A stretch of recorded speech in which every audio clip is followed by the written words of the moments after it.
Hello guys! Magluluto ako ng toge para sa lunch namin. Meron ako ditong liempo. Ihahalo ko din yan, toge, tokwa, and then yung carrots. Merong kamatis, sibuyas, bawang, and then si ginisa mix. Ayan, nahiwa ko na yan lahat. And then nagpapainit na ako ng mantika. And then dito sa kabila naman, yung liempo, pinapalambot ko muna siya para pag nilagay ko siya dito, okay na siya. Hindi na siya mahirap palambutin. Ayan, ipiprito ko muna yung tokwa habang pinapakulo ko naman yung liempo. Yan, gusto ko yung tokwa kapag sinasawsaw lang sa toyo. Pero gusto ko rin siyang ilagay sa gulay. Ayan, mabilis lang naman yung pagpapa golden brown yan. Ito naman, kumukulo na siya. Since maninipis lang naman yung hiwa ko dun sa liempo, mabilis lang siyang lumambot. Ayan, at okay na nga yung tokwa. And then ilalagay ko yan mamaya. Eto naman, okay na siya, malambot na yan dyan. At igigisa ko na siya. Actually, hindi ako naglagay ng maraming mantika dyan kasi nga alam ko magmamantika pa to eh.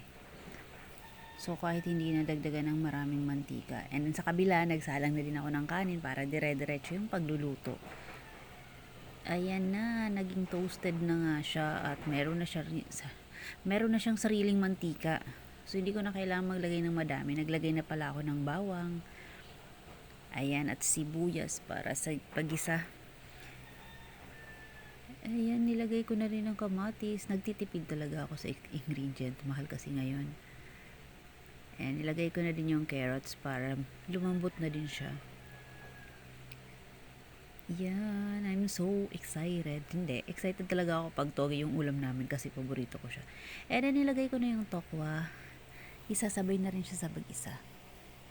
Mabilis lang naman kasi maluto yung tokwa. Basta okay na yung gulay, malambot na dyan yung carrots, okay na yan.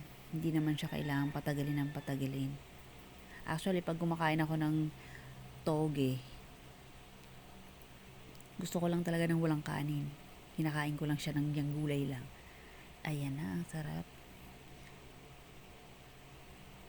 Parang kaya kong ubusin lahat yan ng ako lang ang kakain. Ayan, takpan muna natin. Ayan, mabilis lang siyang at saka nagtutubig din siya ng sarili niya. So hindi ko na kailangan lagyan ng marami pang tubig. Although siguro magdadagdag pa rin ako ng konti pero hindi na ganun kadami. Ayan na, okay na siya. Naglagay na ako dyan ng konting asin at ating mga pampalasa. Hindi na natin papakita yung hindi naman tayo sponsor. Char! Ayan, naluin natin ng ayos. Nahirapan talaga ako mag voice over. Hindi ako masyadong makapagsalita. Anyway, okay lang yan. Ayan na nga, luto na yan. Ang sarap! Thank you guys for watching!